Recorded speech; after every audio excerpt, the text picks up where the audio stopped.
Assalamualaikum warahmatullahi wabarakatuh. Perkenalkan nama saya Yasmin Admi Ramadhani dengan NPM 251000149. Dan hari ini saya akan menyampaikan materi dengan tema Transformasi Hukum Perdata Nasional melalui Pembaruan Hukum Perikatan. Jadi, hukum pada dasarnya adalah cerminan dari peradaban suatu bangsa dalam konteks kehidupan modern. Hukum perdata, terutama hukum perikatan, menjadi tulang punggung dari setiap interaksi sosial dan ekonomi. Ia mengatur janji, kesepakatan, dan tanggung jawab yang menjadi dasar roda perekonomian berjalan.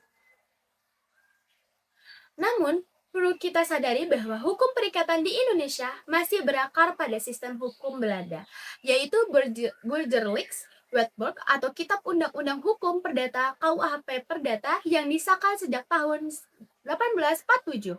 Artinya, usia kitab ini sudah hampir 2 abad.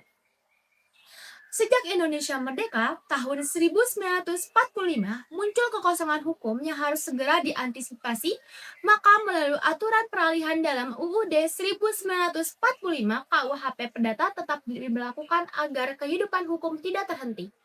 Meski demikian, kita perlu menyadari bahwa BW atau KUHP Perdata awalnya hanya dibuat untuk golongan Eropa dan Timur Asing, sementara bagi pribumi berlaku sistem hukum yang berbeda.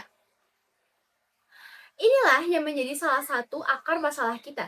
Sampai hari ini, karena hukum yang berlaku belum sepenuhnya lahir dari kebutuhan dan nilai-nilai bangsa se-Indonesia itu sendiri. Kini, tantangan yang kita hadapi semakin kompleks. Hukum perikatan yang sudah usang atau out of date menimbulkan ketidakpastian hukum di tengah perkembangan teknologi, era digital, dan transaksi lintas batas. Muncul bentuk-bentuk kontrak baru seperti e-commerce, perlindungan data pribadi, hingga skema pembiayaan digital yang seringkali tidak terakomodasi dalam kerangka hukum lama. Kondisi ini menimbulkan dua tantangan besar. Pertama, ketidakpastian hukum karena kurangnya regulasi dan adaptif membuat sengketa modern sulit diselesaikan secara adil dan efisien. Kedua, kesenjangan keadilan di mana norma-norma lama sering gagal memberikan perlindungan bagi pihak yang lebih lemah, terutama dalam kontrak baku dan transaksi digital. Karena itu, pembaruan hukum perikatan bukan lagi sekedar pilihan, tetapi sebuah keniscayaan konstitusional dan kebutuhan ekonomi bangsa. Melalui konferensi nasional ini, kita dihadapkan pada kebutuhan mendesak untuk memperkuat dan memodernisasi hukum perdata Indonesia. Sinergi antar akademisi, praktisi, dan membuat kebijakan menjadi kunci agar kebijakan hukum nasional kita mampu responsif terhadap dinamika zaman. Beberapa isu penting yang harus diperhatikan antara lain: pertama, pembaruan hukum perikatan agar selaras dengan prinsip hukum kontrak internasional seperti yang diatur dalam UNIROT Principles. Kedua, akomodasi hukum perdata Islam agar asas-asas seperti keadilan dan larangan riba dapat terintegrasi secara harmonis dalam hukum nasional.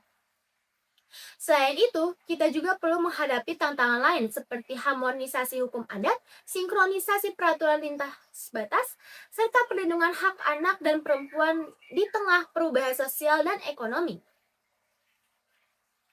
Sejak diberlakukan banyak ketentuan dalam KUHP Perdata yang sudah tidak relevan, sebagian dicabut, sebagian diubah oleh undang-undang. Bahkan sebagian lagi digantikan melalui jurisprudensi. Akibatnya, hukum perdata kita kini tersebar di berbagai peraturan dan tidak lagi utuh dalam satu kitab. Oleh karena itu, pembaruan KUHP Perdata harus berangkat dari paradigma baru, yakni hukum yang lahir dari nilai budaya, nilai, dan aspirasi bangsa Indonesia. Hukum yang tidak hanya modern dan relevan, tetapi juga adaptif terhadap era digital dan globalisasi. Pemerintah sendiri telah berupaya melakukan pembaruan terhadap berbagai warisan hukum kolonial. Salah satunya adalah lahirnya Undang-Undang Nomor 1 Tahun 2023 tentang KUHP yang menunjukkan bahwa perubahan besar memerlukan proses panjang, rekodifikasi, harmonisasi, dan penyatuan kembali hukum nasional dalam satu sistem yang baru. Begitu pula dengan hukum perdata. Tantangan utama kita adalah menemukan titik keseimbangan antara tradisi dan modernitas. KUHP Perdata bukan sekedar perangkat hukum tetapi juga cerminan identitas hukum Indonesia yang syarat dan kearifan lokal dari berbagai daerah. Karena itu, pembaruan hukum harus tetap menghormati prinsip dasar hukum nasional. Namun juga membuka ruang bagi kebutuhan masyarakat modern. Dengan demikian, hukum perdata kita tidak tertinggal tetapi berkembang menjadi sistem hukum yang modern, relevan, dan mencerminkan jati diri bangsa. Sekian dari saya. Wassalamualaikum warahmatullahi wabarakatuh.